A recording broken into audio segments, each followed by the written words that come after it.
반갑습니다. 남해 FM 공동체 라디오 방송 기후위기 마함 해봅시다 진행자 최정민입니다. 일주일 동안 잘 계셨습니까? 어린이날 정말 엄청나게 비가 왔습니다. 특히 우리 경남 남해군은 남해군 전체에서도 가장 많은 비가 왔습니다. 평균이 한 140 정도 140mm 좀 됐는데 남해군은 260 정도 260mm 정도 비가 온 걸로 결과가 나왔습니다. 엄청나게 비가 왔습니다. 그래도 큰 피해 없이 잘 지나간 건 정말 다행이죠. 물론 어린이날에 비가 많이 와서 우리 어린이들이 즐길 수 있는 그런 시간을 못 낸 게 너무 안타깝죠. 그리고 그 어린이날 행사를 준비했던 많은 분들의 노고가 빛을 발해버려서 좀 안타깝습니다만, 물론 또 그걸 또 하면서 많은 온실가스가 배출되었죠. 준비하면서 아깝습니다. 그죠? 안타깝습니다. 그러나 우리나라는 그래도 괜찮습니다. 아직 지금 난리입니다. 난리. 브라질 쪽엔 또 대홍수가 나서 엄청나게 났고요. 중국 광동성 지역에서도 엄청나게 비가 또 내렸습니다. 뿐만 아닙니다. 대만 쪽은 지진이 여러 번 났죠. 4월 달에 한번 7.6 정도의 지진이 일어나고 그 여진의 여파로 지진이 났어요. 그런데 또 베트남 쪽, 동남아시아 쪽, 인도 쪽은 폭염으로 난리가 났어요. 연일 폭염 기록을 깨었다고 합니다. 그 정도로 4월 달이죠. 4월 달부터 계속 이어지는 폭염이, 원래 동남아시아 쪽은 4월 달, 5월 달이 제일 덥거든요. 그렇지만 이 엘니뇨가 마지막 끝나가는 이 시점에 마지막 발악을 하고 있는 거예요. 엄청나게 덥습니다.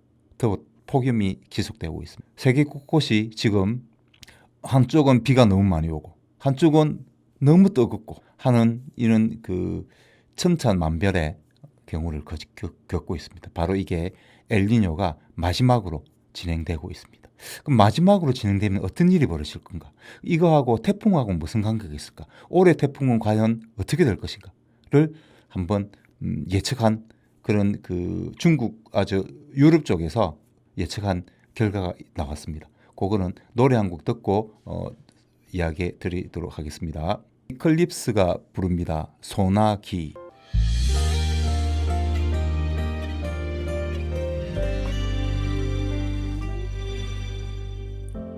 그치지 않기를 바랬죠.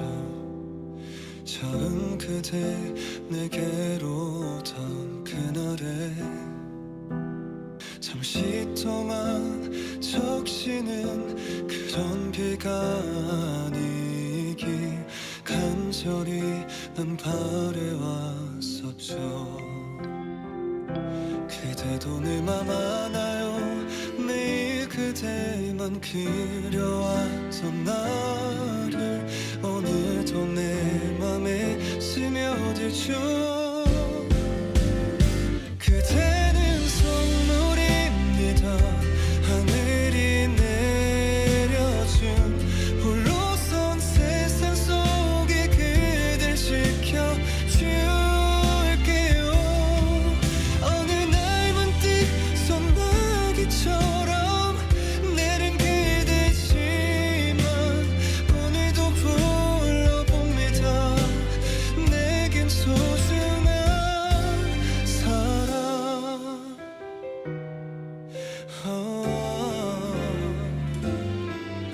떨어지는 빗물이 어느새 날 깨우고 그대 생각에 잠겨요. 이제는 내게로 와요. 언제나처럼 기다리고 있죠. 그대 손을 꼭 잡아줄게요. 그대는 선물입니다. 하늘이 내려준 홀로선 세상 속에 그댈 지켜줄게요. 어느 날 문득 소나기처럼 내린 그대지만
그대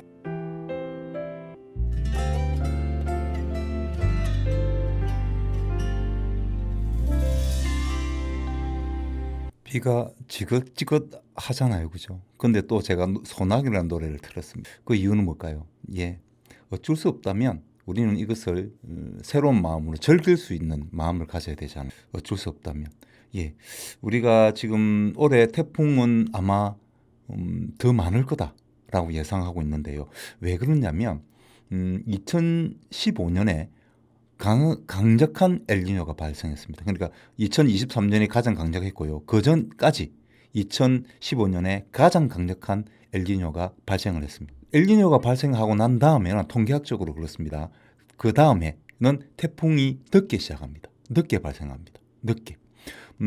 원래는 태풍이 5월 초에 발생이 되어야 하거든요. 근데 그때 2016년 그러니까 2015년이 강력한 엘니뇨였습니다.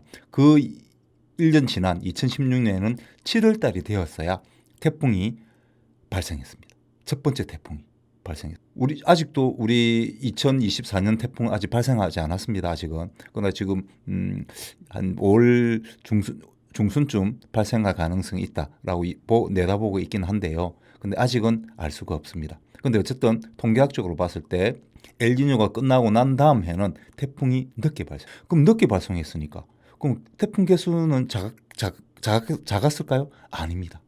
태풍 개수는 더 많았습니다. 그러니까 집중적으로 태풍이 오는 거예요. 비교를 해보면요. 평년입니다. 평년은 1981년부터 2010년까지 봤을 때 태풍은 25.1개가 발생. 근데 2016년은 26개가 발생했습니다. 즉 약 1개 정도가 더 발생한 거예요. 그리고 그 태풍의 강도가 강력했습니다. 그때 당시에 우리나라에 불어닥쳤던 태풍이 차바였습니다. 큰 피해를 줬던 태풍 차바.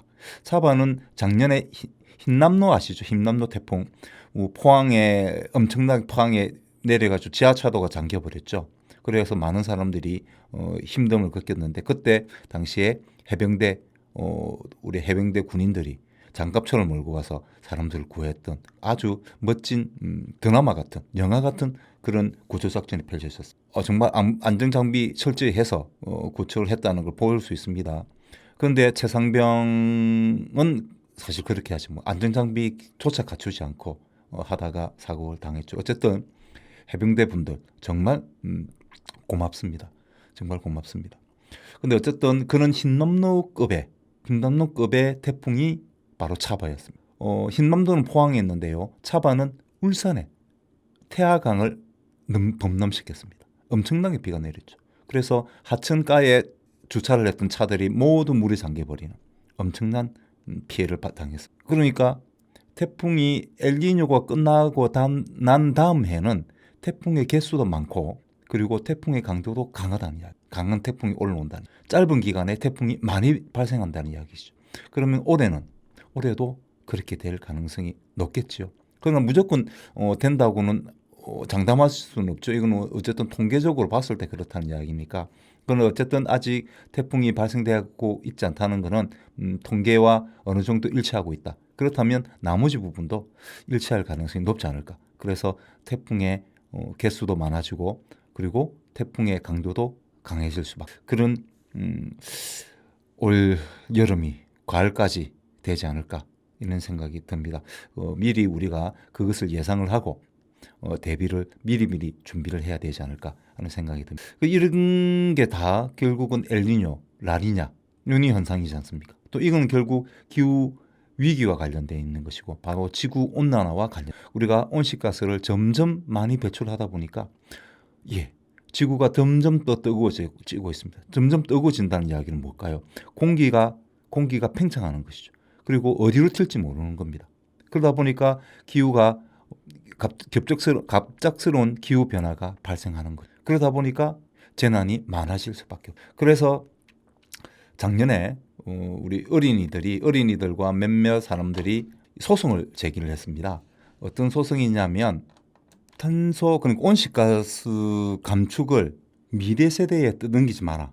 그래서 그 이야기는 뭐냐면 지금 정부가 온실가스 감축을 좀 더 목표를 높게 세워서 가감하게 지금 이루어지지 않으면 이 온실가스를 줄일 수가 없다. 제대로 줄일 수 없다라고 하면서 많은 사람들과 또 그리고 어린이들도 참여했습니다. 이게 경향신문에 5월 5일 날 기사가 떴는데요.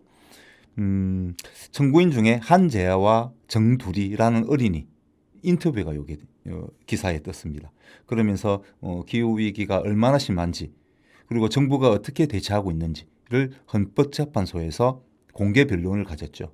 여기서 어린이들은 이야기합니다. 지금 목표를 높게 잡지 않으면 현재 정하고 있는 2030년까지 2018년 대비입니다. 40%를 감축하겠다는 이 목표만 가지고는 안 된다. 왜? 이 목표를 가지면 제대로 온실가스 감축, 즉 파리 기후 협정에서 이야기했던 1.5도를 맞추는 것이 아니고 결국은 3도, 4도까지 될 수밖에 없는 그런 목표치다. 그래서 더욱더 높게 잡아야 된다라고 청구를 하게 된 이유라고 밝혔습니다.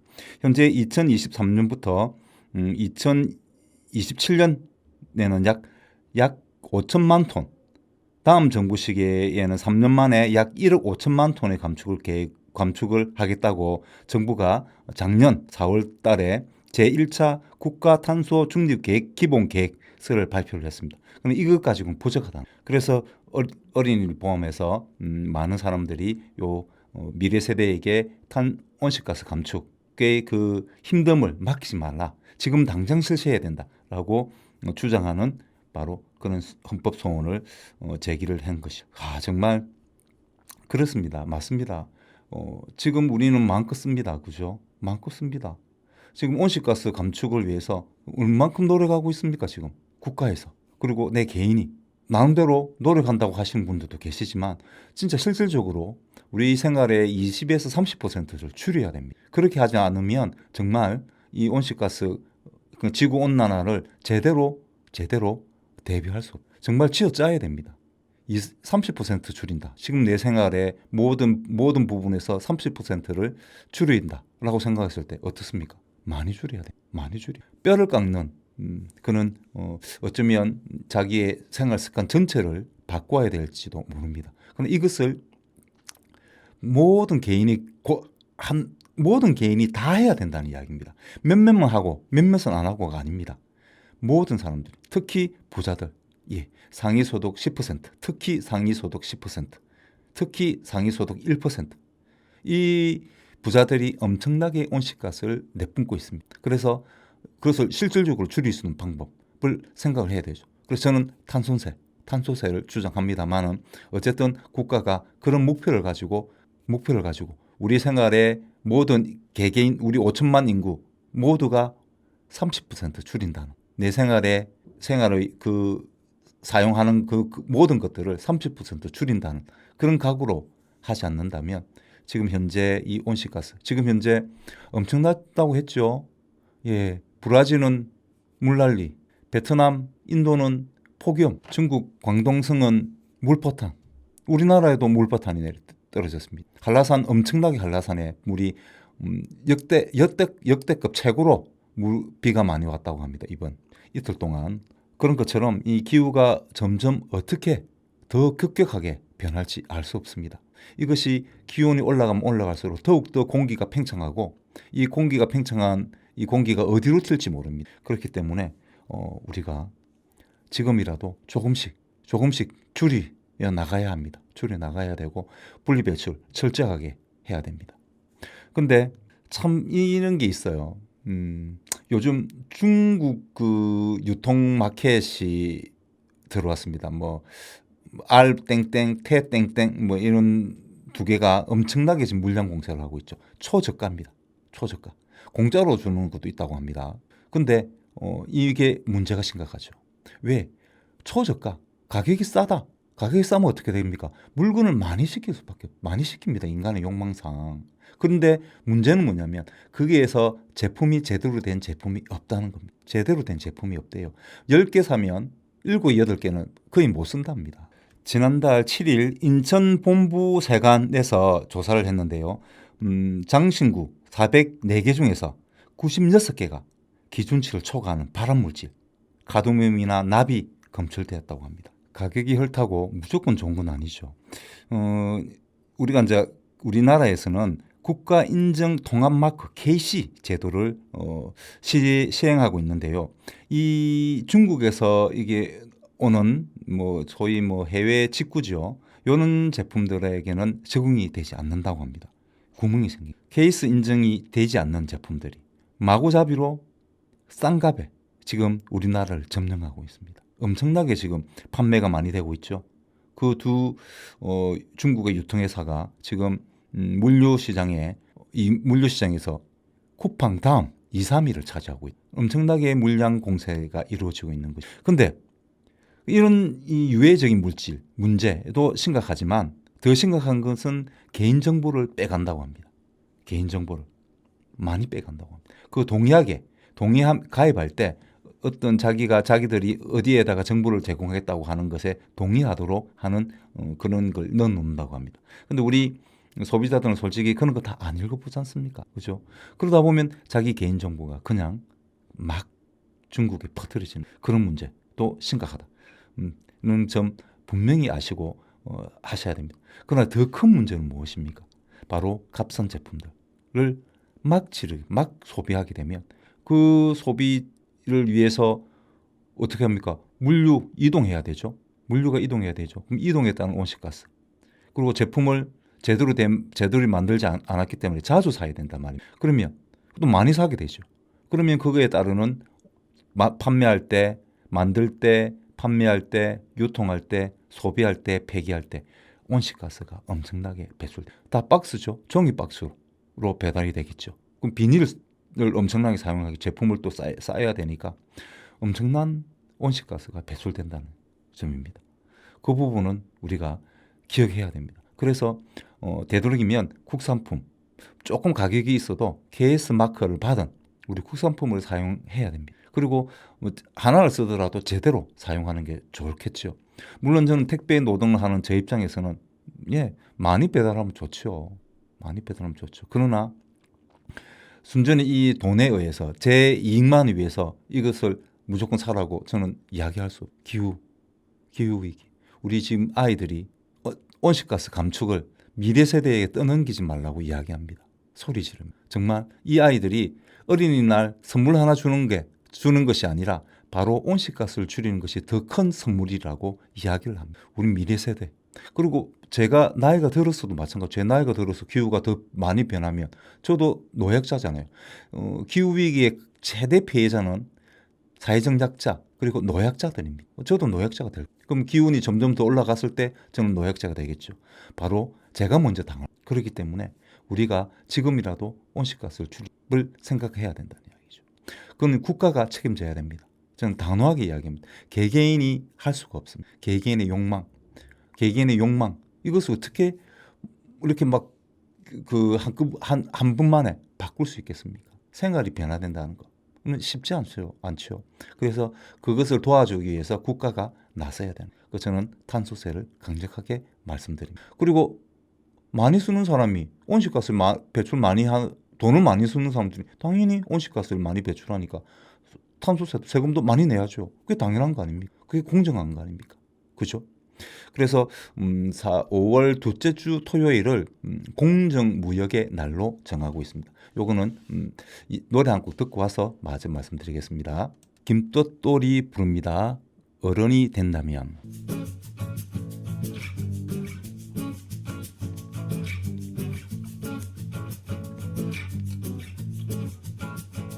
내가 어른이 된다면 어떤 모습일까? 멋진 남자친구와 영원한 사랑을 맹세했을까? 내가 어른이 된다면 만화에서 보던 악당들과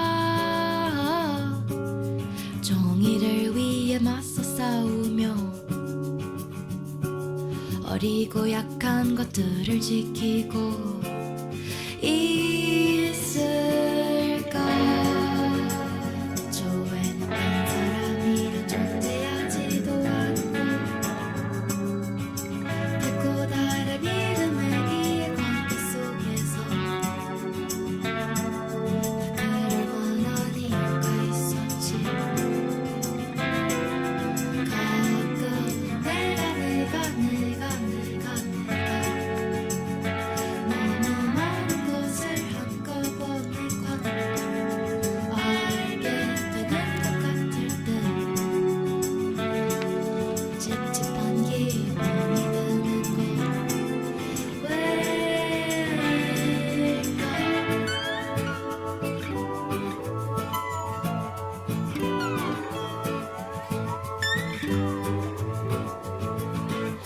내가 어른이 된다면 사랑이란 단어 앞에 두고 한 계절이 지날 때까진 혼자 두지 않았으면 좋겠어. 내가 어른이 된데도 그때도 지금처럼 아이들의 말투를 꾹꾹 눌러 담아서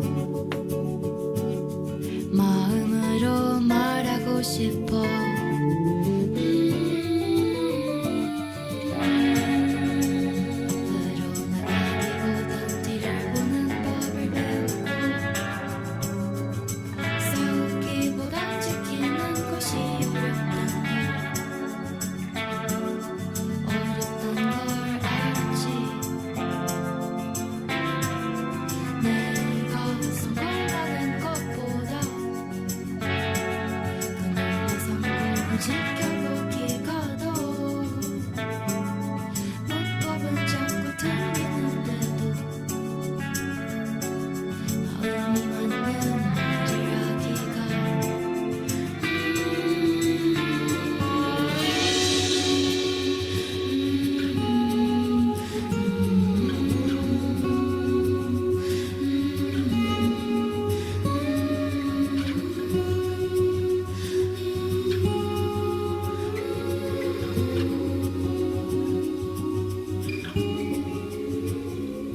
나는 그렇게 싸우는 법은 잊어버렸네.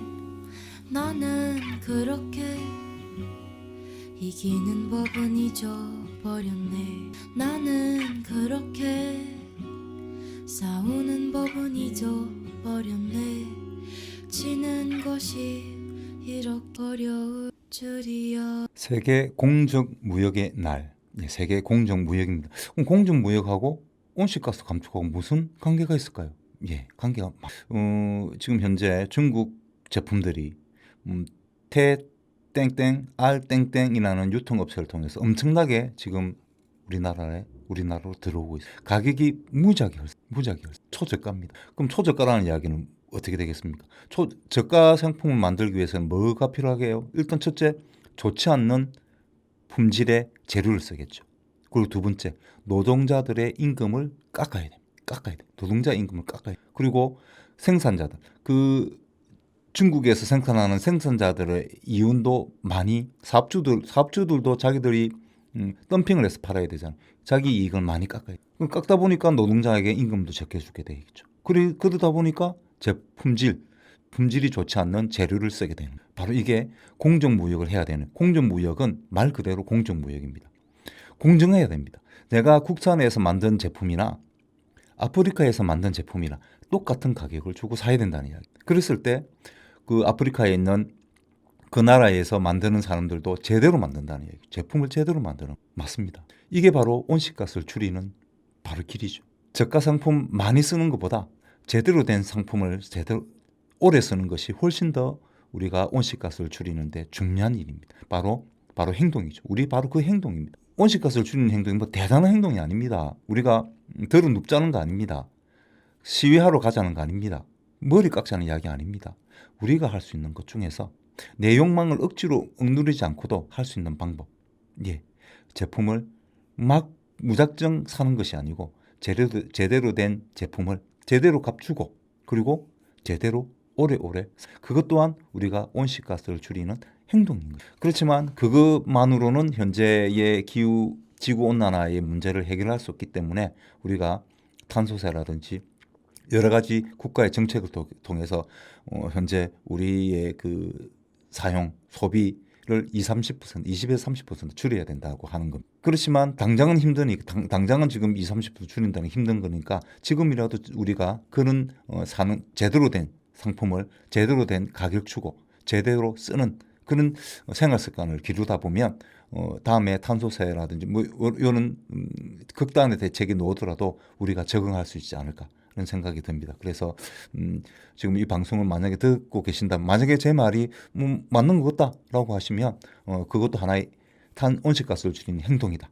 그런 말씀을 다시 한번 드립니다. 공정무역 요거는 바로 온실가스를 줄이는 한 행동인 제대로 된 제품을 제대로 된 돈으로 그리고 제대로 오래 사용하자. 이게 바로 온실가스를 줄이는 첫 번째 행동이다. 라는 말씀을 다시 한번 드리겠습니다. 일단 노래 한 곡 더 듣고 올게요. 엄지가 전합니다. 이 마음 전해도 될까?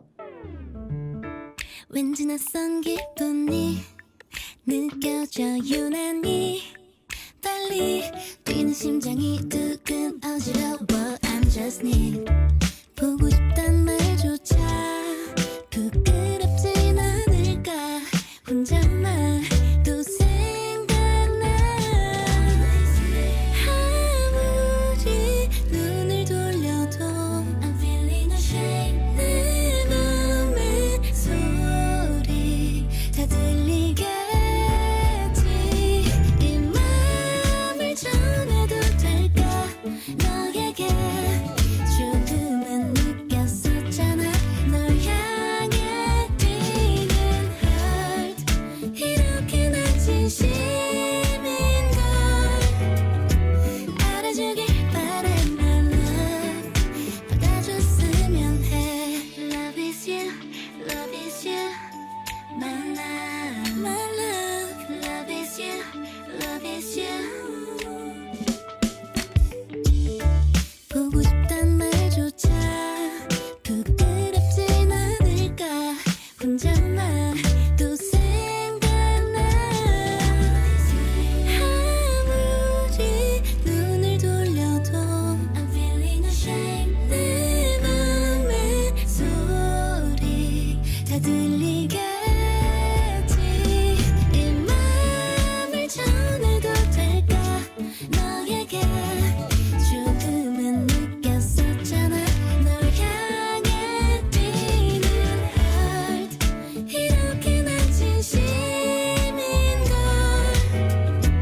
알아주길 바래 my love 받아줬으면 어쩌면 너와 손 맞잡을 그 순간 나만이 기다린 게 아닐지 몰라 하고 싶은 말이 가슴에 쌓여서 터져버릴지 몰라 난 이 맘을 전하고 싶어 이제는 나를 그 마음에 태워줘 기다려왔다고 너와 함께할 미래에 행복만이 가득할 거야 내가 약속할게 Love is you, love is you my love, my love Love is you, love is you 향해 뛰는 heart Love is you, love is you my love, my love 알아주길 바래 my love 받아줬으면 해 마음이 느껴진다는 거, 상대의 마음이 느껴진다는 거. 참 뭐라고 할까 가슴 떨림이 있죠. 설렘이 있습니다. 요즘 제가 그 유튜브 중에서 여행 유튜버를 많이 보고 있거든요. 요즘 뭐 동남아, 그다음 유럽, 중국 뭐 이런 쪽에 여행하시는 분들의 그 유튜브를 제가 시간 뭐 날 때마다 소주 한 잔 먹으면서 제가 그 유튜브를 보면서 대리만족을 좀 얻고 있죠. 대리만족을 얻고 상당히 재미가 있습니다. 새로운 낯선 곳 그리고 낯선 사람들을 만난. 저도 원래 그런 걸 좋아합니다. 근데 뭐 해외에 나갈 정도의 용기를 갖고 있지는 못하기 때문에 지금은 또 그럴 수 있는 상황도 아니고요. 그래서 못 가니까 유튜브를 보면서 대리만족을 하고 있는. 그 중에 제가 그 본 것 중에 좀 감동적이었던 곳은 뭐냐면 중국 쪽에 특히 이제 오지 쪽으로 갈수록 중국의 오지 쪽으로 갈수록 사람들이 돈이 아니고 지금 자본주의 아닙니까? 자본주의는 모든 그 행동의 목적이 돈을 벌기 위해서지 않습니까? 근데 거기에는 돈을 받지 않습니다. 그러니까 그냥 퍼주는 거죠. 막 퍼줍니다. 그런 데가 있고 그 다음에 유럽 쪽에 가면 유럽 쪽은 뭐 특히 스웨덴 쪽인데요. 거기에서는 국가가 전부 다 무료 서비스를 합니다. 대학까지 전부 다 무료입니다. 그렇지만 세금은 많이 내죠. 세금도 많이 냅니다. 세금을 한 40% 정도 낸다고 합니다. 그러니까 자라나는 사람들이 교육이라든지 의료라든지 이런 거에 대해서는 철두철미하게 국가가 책임지는 것이죠. 근데 두 곳에 다 공통점이 있습니다. 공통점이. 그러니까 중국의 오지 쪽, 그리고 돈에 별로 신경 쓰지 않는 그분들, 그리고 스웨덴 쪽, 스웨덴도 돈에 신경 쓰지 않죠. 왜? 국가에서 기본적으로 다 해주기 때문에. 그렇게 그 두 분류를 봤을 때 저는 뭘 느꼈냐면 두 군데 다 여유를 그 두 개의 유튜버를 통해서 제가 느낀 거, 물론 제가 다 가서 몇 달 동안 생활하고 해보지 않아서 정확한 건 아닐 수 있습니다. 정확하지는 않습니다.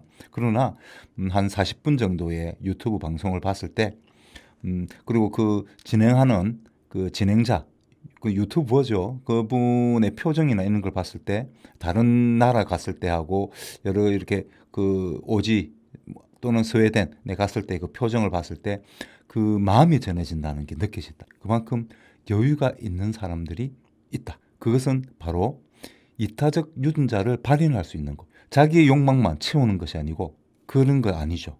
자기 욕망에만 집중하는 것이 아니고 이기적인 것이 아니고 이타적인 것. 남을 배려할 줄 아는 그런 이타적 유전자가 발현되는 그런 환경에 살고 있는 사람들일수록 여유가 있지 않을까. 바로 여유가 느껴집니다. 그렇다는 건 여유가 있다는 것은 상대에 대해서 관심이 또 생기죠. 예, 마음이 울립니다. 중국에 같은 중국입니다. 중국에 이제 괴담이 하나 있었는데요. 요 괴담은 자기 욕망을 주체하지 못해서 결국은 죽음을 맞이하게 된다는, 가족까지 전부 다 풍진박산이 되고 자기도 고통스럽게 죽는다는 그런 괴담인데요. 저승사자가 준 세 가지 선물이라고 하는 제목의 괴담이다 보시면 됩니다. 이건 당나라 아시죠? 당나라 시대 북방에 있던 한 그 선비의 이야기인데요. 이 선비가 어릴 적에 부모를 여의고 숙부 밑에서 자랐는데요. 이 숙부가 굉장히 이 높은 벼슬을 진양의 장관까지 지내신 분이라다 보니까 돈이 좀 풍족했습니다. 근데 당파 싸움에 휘말려서 그만 죽음을 당하고 재산까지 다 되었겠죠. 그러니까 하루아침에 이제 가난뱅이가 된. 그러면 그 방법은 나머지 방법은 뭐가 있겠습니까? 예, 급제 한옥박. 과거 시험에 가서 급제를 해요. 그래서 벼슬을 얻는 얘는 방법이 없겠죠. 그래서 열심히 공부를 했습니다만은 낙방하게 돼. 아내가 결혼도 했거든요. 아내가 여러 가지 품삯을 팔아서 겨우겨우 먹고 살면서 또 공부를 시작했습니다만은 아내가 도저히 아내한테 미안해서 돌아갈 수가 없었습니다. 낙방했다는 소식을 또 어떻게 전하겠습니까? 그러면서 그 전에 자기가 과거 시험 보러 가면서 갔던 어떤 그 사건이 하나 생각이 났습니다. 어떤 사건이냐면 자기가 어떤 객점에 가서 탕면을 시켜서 먹고 있는데 어떤 걸뱅이가 들어와서 탕면을 또 시키더랍니다. 근데 그 주인이 매몰차게 어디 거지가 들어왔느냐, 나가라, 안 판다라고 이야기를 하니까 이 선비가 좀 불쌍해 보였어요. 왜냐하면 자기하고 처지가 비슷하잖아요. 자기도 잘못되면 저런 거지처럼 살아야 돼, 거린처럼 살아야 될지도 모른다는 그런 두려움이 있지 않겠습니까? 그러니까 척언저심이 들 수밖에 없겠죠. 그래서 자기가 돈을 낼 테니까 그 주인장한테 자기가 돈 낼 테니까 먹게 해주라. 그래서 탕면을 시켜서 줬습니다. 그랬더니 그 거리는 막 미친 듯이 밥을 먹고 바로 그냥 골아 떨어져 자버렸답니다. 사실 선비 입장에서는 좀 개심찮아요. 이 선비 이름이 우생입니다. 우생인데 우생이 봤을 때 좀 뭐라 해야 됩니까? 우리가 일반적으로 봤을 때 우리가 호의를 베풀었는데 뭐 감사하다는 말도 없이 그냥 지 먹을 거 못 먹고 자버리면 얼마나 좀 황당합니까? 그럼에도 불구하고 우생은 마음이 아프지 않다. 그런 마음이 안 들더랍니다. 계속 자기 생각. 그러니까 자기 앞으로 미래의 삶이 오버랩되는 거죠. 그러니까 더 처근하고 뭐 이랬다고 합니다만은 어쨌든 시간이 지나서 이 거린이 잠에서 깨어납니다. 그리고 고맙다고 자기가 참 먼 길을 막 오다 보니까 너무 배가 고팠고 너무 피곤했다. 그래서 제대로 인사를 못 했다. 그래 그 대신에 내가 3가지 선물을 주겠다라고 하면서 따라오라고 한 다음에 글을 적더랍니다. 글을 적어서 세 종이를 종이 3군데 글을 적고 하나다 제1봉, 두 번째는 제2봉, 세 번째는 제3봉이라고 편지 같은 걸 쪽지죠. 적어서 접어서 자기들 주더랍니다. 그리고 내가 먼 길을 곧 가야 되니까 뭐 저승 가는데 바쁘다. 뭐 이렇게 하니까 알고 보니까 이제 이 우생이 이제 계속 물어봤겠죠. 그러니까 자기는 저승사자다. 저승사자로서 일을 하다 보니까 뭐 좀 급해서 이제 그렇다라고 이야기하면서 편지 3개를 주고 갔습니다. 좀 뭐 장난기 같지 않습니까? 그죠?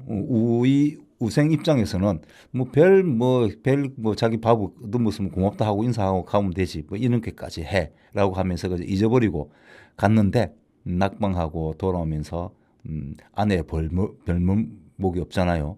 그런데 마침 비바람이 눈보라가 막 몰아쳤습니다. 그 산을 지나가는데. 그래서 눈에 갇히고 막 이렇게 했어요. 너무 이제 죽을 줄도 모른다는 그런 긴박한 상황이 들잖아요. 그때 저승사자가 우생한테 이 편지 3개를 주면 쪽지 3개를 주면서 급박할 때 정말 위험하다고 생각했을 때 그때만 꺼내서 읽어야 된다. 그리고 위험하지 않을 때 읽으면 안 된다. 큰일 난다. 라고 당부를 했거든요. 그래서 생각해보니까 지금 제일 급박하잖아요. 그죠? 눈 속에 갇혔으니까. 그래서 1봉을 꺼냈습니다. 1봉을 꺼내서 읽어보니까 보리사에 가서 앉아 있으라 라는 글이 그렇게 있었습니다. 그래서 우생이 가만히 보니 여기 전부 눈인데 여기 절이 어딨냐면서 이런 걸 적었다 이러면서 뭐 하고 있는데 보니까 눈 속 저쪽 보니까 암자가 하나. 그래서 눈을 헤치고 갔더니 그 현관에 보리사라고. 오호. 그럼 저승사자의 말이 맞네요. 믿음이 가잖아요. 그죠? 그래서 이 우생은 보리사에 앉아 있었어요. 그랬더니 안에서 어떤 한 성녀분이 나와서 우생을 데리고 들어갔죠. 그리고 그 성녀가 말하기를 해서 그 진영 지역에 진영에 있는 우씨. 왜냐하면 이 우생이 자기 이름을 이야기했거든요. 그래서 이 성녀가 놀라면서 물어봤다고 합니다. 혹시 그 진영의 우씨 우대감이라고 아시느냐? 그랬더니 예, 바로 내가 조카다라고 이야기를 했겠죠. 그랬더니 이 성녀가 3층관 돈이 엄청나게 많은 돈입니다. 그때 당시에 3층관이 있는데 내가 이거를 그분이 시주를 했는데 이걸 어떻게 해결을 못했다. 이제 내가 죽을 때가 되어서 어쩔 수 없이 처분해야 되는데 조카 가져가라 해서 이 우생이 득템을 했죠. 3층관 엄청난 돈입니다. 득템을 하고 가서 부자가 됐습니다. 집도 새로 짓고 그리고 아내도 고생할 필요가 없는 것이죠. 그래 보니까 이제 배가 부르죠. 배가 부르면 어떻게 됩니까? 예, 욕심이 원래 이 우생은 자기가 첫 번째로 딱 꼽는 게 제거하고 싶은 게 공명, 즉 벼슬을 하고 뭔가 큰 사람이 큰 벼슬 남들이 우르르 보는 그런 벼슬을 하고 싶었던 욕망이 컸던 사람입니다. 그래서 배가 부르니까 이제 그 생각이 나는 거죠. 나도 벼슬 한번 해볼까? 근데 과거는 안 되잖아요. 시험 쳐갖고는 안 됩니다. 실력이 그전엔 더 급박했음에도 불구하고 시험에 계속 낙방했으니까. 그래서 어떻게 돈줄을 한번 매간 매수 그런 거 있잖아요. 그런 거 한번 해볼까라고 생각하고 있는데 아내가 시름시름 아무리 다른 어원들 불러도 고칠 수가 없었어요. 그래서 이제 이 우생이 또 다시 한 번 더 쪽지를 펼칩니다. 그랬더니 거기에는 서쪽 시장에 있는 장가루에 있으라라는 글귀가 있었어요. 당연히 첫 번째도 한번 성공했잖아요. 보리사에 앉아 있다가 큰 돈을 얻었잖아요. 그래서 이제 여기 쫓아갑니다. 장가로에 가니까 그 뒤에서 누군가들이 수근수근 한 소리. 이제 거기 이제 약재를 파는 데거든요. 근데 이제 수근수근 한 소리 들는 보니까 어떤 젊은 청년한테 어떤 선비가 막 그 내가 700간 정도까지 돈을 못 마련한다. 더 이상은 내가 줄 수가 없다. 그러니 700간 받고 내 벼슬 하나 주라라고 이야기를 하고 있었습니다. 그러니까 그 청년은 굉장히 높은 분의 자제였겠죠. 예, 매간매직하고 있는 거죠.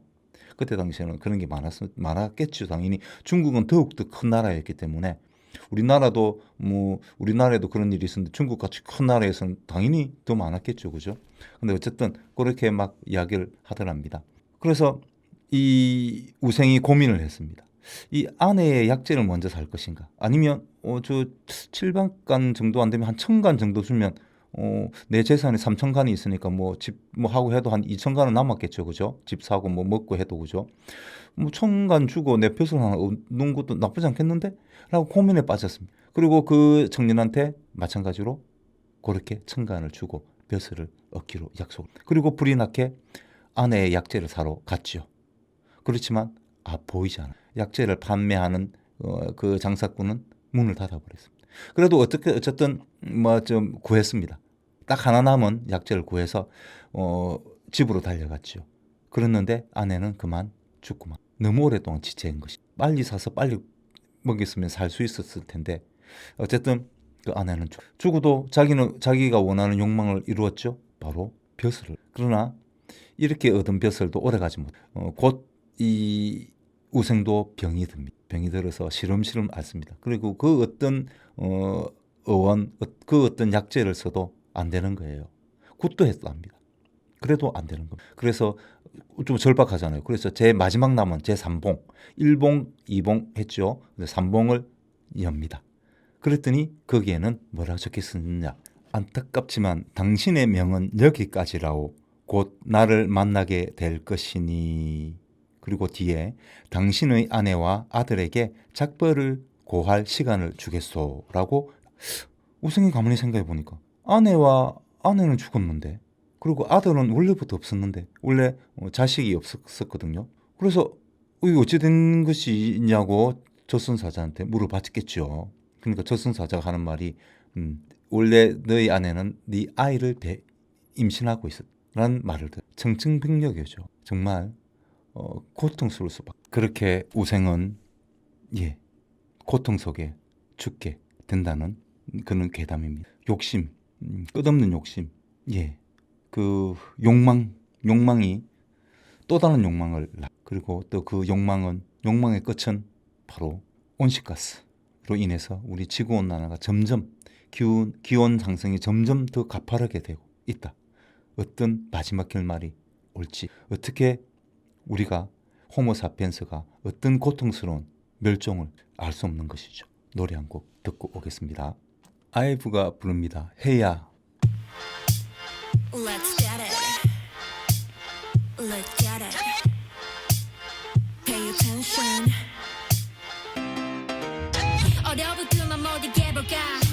놀라보려던 이 심장 말야. 맘에 들어서 너 그냥 say yes. 내가 너 부르면 너는 땡. 날 노리는 내 두 눈. 숨을 죽인 그 다음 한 발 같은 나의 춤. 때를 기다리는 pose.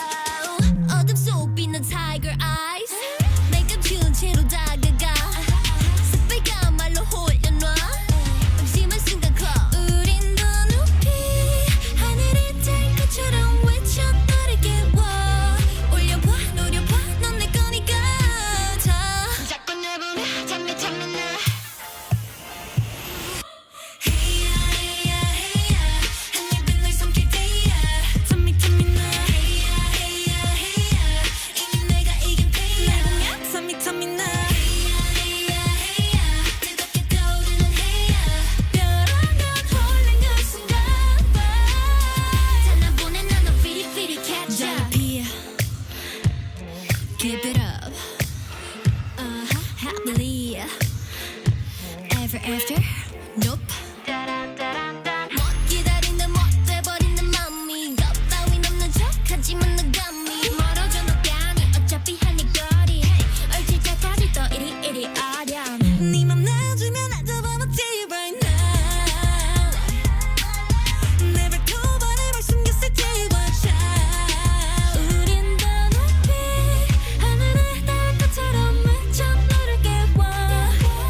헤이야, H-E-Y-A 의 영어인데요. 헤야. 물론 한국말로도 헤야라고 할 수도 있습니다만은 일단 이거는 영어로 봤을 때 헤야는 보통 뭐 친근한 사람들을 부를 때 쓰는 그 단어입니다.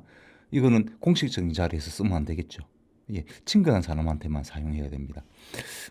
그럼 뭐 하여튼 그런 영어에도 영어 매너라는 게 있는 거잖아요. 그죠? 그 나라에도 매너가 있듯이 우리도 뭐 하여튼 욕 같은 걸 우리 친한 친구한테 막 욕 같은 걸 막 하잖아요. 그죠? 그건 친한 사람한테만 할 수 있는 거죠. 그걸 지나가는 사람한테 그렇게 하면 안 되겠죠. 그죠? 그런 단어가 있지 않습니까? 그런 것처럼 영어에도 이 해야가 그런 의미로 상대방을 부를 때 그렇게 의미가 있는 모양입니다. 그리고 한국 말로 해야는 이게 이제 이 아이브가 걸그룹이잖아요. 이 그룹의 동영상을 보시면 호랑이와 관련이 있어요. 호랑이와 관련이 있다. 그래서 한번 기회가 되시면 뮤직비디오를 한번 보시고 한번 의미도 한번 찾아보는 것도 괜찮지 않을까 이런 생각이 듭니다. 근데 어쨌든 호랑이와 관련이 있다. 우리는 언제나 짐승들과 관계가 있어. 그죠? 우리 그게 누굽니까? 곰이잖아요. 곰과 호랑이가 쑥과 마늘. 참 마늘은 아닙니다. 마늘은 우리가 그 뒤에 들어왔거든요. 고조선 시대에 있던 마늘이 없었습니다. 달래라고 합니다. 달래. 쑥과 달래를 먹고 곰은 사람으로 변하고 호랑이는 뭐 그렇지 못하잖아요. 그런 것처럼. 그리고 바크커세라든지 뭐 다 동물과 관련이 있는 영화. 참 어찌 보면 끔찍한 영화일 수도 있습니다. 바로 혹성탈출. 1968년에 한번 이 영화가 처음 나왔는데요. 정말 깜짝 놀랄 그런 영화였죠. 물론 저는 1968년에 태어났기 때문에 그때 본 건 아니고 이후에 제가 조금 커서 봤지만요. 어쨌든 그때 봤을 때도 저는 깜짝 놀랐습니다. 이런 영화, 이런 결말, 이런 상상 정말 깜짝 놀랐어요. 그 이후에 이제 몇십 년이 지나면서 현대적인 혹성탈출 시리즈가 시작됐죠. 이번에 이제 4탄이 나옵니다. 새로운 시작이라고 해서 5월 8일 정도에 아마 개봉할 것 같은데요. 참 이 방송이 목요일쯤 나가니까 아마 전날 개봉을 했는 것 같네요. 개봉 이틀 때쯤 될 것 같네요. 정말 저는 물론 새롭게 이렇게 재해석한 이 현대적 감각의 혹성탈출은 2011년에 첫 번째 1탄이 나왔습니다. 그 이후에 2탄, 3탄, 이번에 이제 4탄이 나오는데요. 이 4탄이 그 옛날 제가 그 혹성탈출 1968년에 만든 이 혹성탈출과 비슷한 내용인 것 같아요. 이제 그 전까지는 1탄은 인간의 욕망에 의해서 어떻게 동물들을 실험해서 뇌를 변화시키는지를 보여줍니다. 그리고 자유를 찾아 떠나죠. 원숭이들이. 그러다가 2탄은 서로 싸웁니다. 서로 인간은 어떤 바이러스에 감염되어서 점점 멸종하게 되고요. 이 원숭이들은 세력이 커집니다. 그리고 각각의 인간은 인간의 그 영역, 그리고 원숭이는 원숭이의 영역을 따로 딱 해서 서로 침범하지 않는 그런 선에서 살아갑니다. 그리고 3탄은 그런 전쟁이 시작되죠. 뭐 안 그렇게 되겠습니까? 똑같은 세력이 똑같은 그 주인이 둘이 있을 수 있겠습니까? 그렇죠? 결국은 전쟁이 벌어집니다. 그러면서 제4탄은 완전히 원숭이들이 세계를 정복하는, 인류는 완전히 노예로 사는 것이죠. 노예. 이 공정무역날 5월 둘째 주 토요일은 공정무역입니다. 이 세계 공정무역의 날이 어떻게 시작됐냐면 사실은 유럽 쪽에서 사실 이 식민지 전쟁을 펼쳤지 않습니까? 제국주의 국가가 되면서 뭐 프랑스, 독일 뭐 이런 데뿐만 아니고 이탈리아 이런 데뿐만 아니고 독일, 스페인 모든 거의 유럽의 포르투갈 많은 나라들이 아프리카, 아시아, 아메리카, 남미죠. 에 가서 베트남 동남아시아도 마찬가지입니다. 전부 다 식민지 시켰습니다. 그리고 엄청난 자원들을 수탈해 갔죠. 예, 맞습니다. 그런데도 지금은 그런 그 부유한 나라들이 가난한 나라 사람들에게 저임금 그리고 제대로 되지 않은 물건들을 막 구매하고 있죠. 그리고 제대로 된 물건도 돈을 제대로 주지 않는 그런 수탈도 계속 이루어지고, 그래서 그런 걸 바로잡자고 해서 세계 공정 무역의 날을 정한 거거든요. 그런 것처럼 우리가 이 노예로 산다는 것 정말 처참한 것이. 그전에는 원숭이가 인간의 노예였는데 그것이 이제 역전이 되는 거예요. 인간이 원숭이의 노예로 전락하고, 바로 그런 과정을 그린 영화 혹슨 탈출, 새로운 시작. 기회 되시면 한번 보시면 좋겠다. 그리고 우리 인간의 욕망이 어떤 결과를 낳았는지, 인간의 욕망이 처음 어떻게 시작되어서 1탄입니다. 1탄에서 인간의 욕망이 어떻게 되어서 동물들을 실험하고, 그리고 끝내 그 실험 당하던 동물에게 노예가 되는 그 과정을 그려준 1탄, 2탄, 3탄, 4탄, 3탄도 너무 재밌었습니다. 4탄도 저는 당연히 재밌을 것이다 라고 생각을 합니다. 그래서 기회 되시면 한번 보시고요. 저는 이제 시간이 또 뭐 많이 1시간이 흘러가네요. 그죠?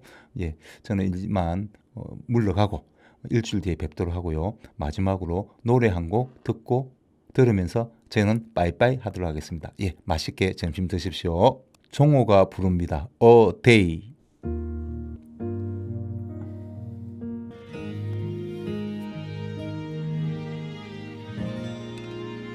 숨길 수 없는 그리움, 너를 그리다 지쳐잠아 깊게 잠긴 그 목소리, 잊혀지지 않는 너의 흔적들. 잠시라도 멈출 수 있다면 그대로 널 안아줄 텐데. 하루 종일 너를 그리워하다 우리의 시간을 다시 되돌리고 싶어. 어떤 날이 온대도 내가 널 기억해. 가슴속 깊이 스며든 너의 이름을.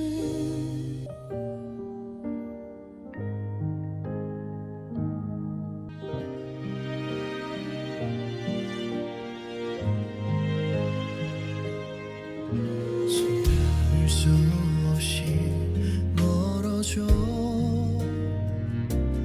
그 끝에 내